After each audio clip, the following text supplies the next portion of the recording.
Good morning, MA. Welcome to our second session on flex time. Tuesday, you learn what flex time was and what it can do for you.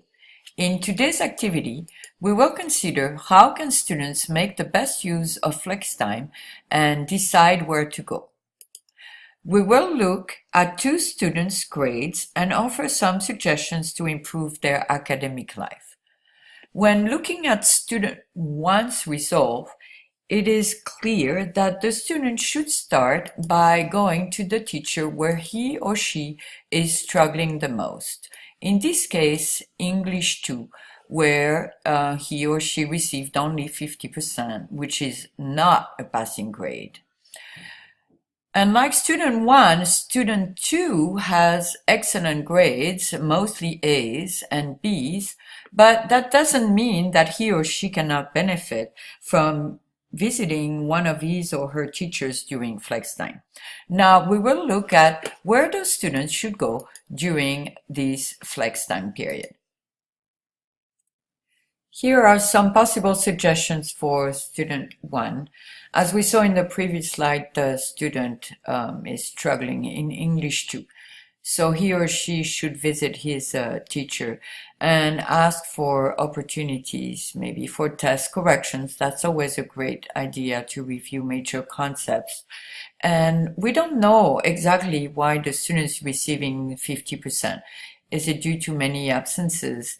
In that case, asking the teacher if it's possible to receive partial credit for making up missing work is a great idea to not only receive credit, but also review important material covered in class. Now, the teacher is always here, of course, to support the student learning and improve on difficult content and skills. If the student knows about big tests and projects or essays coming up, it is always a good idea to visit the teacher to ask him or her to find out how he can be successful. Outside of flex time, this student can also go to the after-school tutoring or the writing and homework center, which are open from Monday to Thursday from 3:15 to 4:30 p.m. What does student 2 do with his flex time period? Well, the student has really good grades indeed, A's and B's. So maybe the student would want to get some input from the English teacher to improve his or her writing skills, for example, or maybe make up a missing assignment or do test correction, which is always very useful. The students may also want to meet some of his classmates in his geometry class to get ready for the upcoming test in geometry.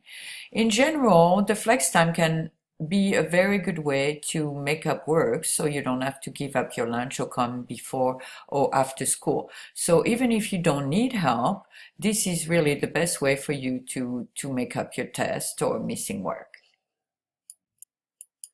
So now it is your turn. Where should students 1 and 2 go during flex time? Individually, you're going to be looking now at both students' grades, which I will be presenting shortly.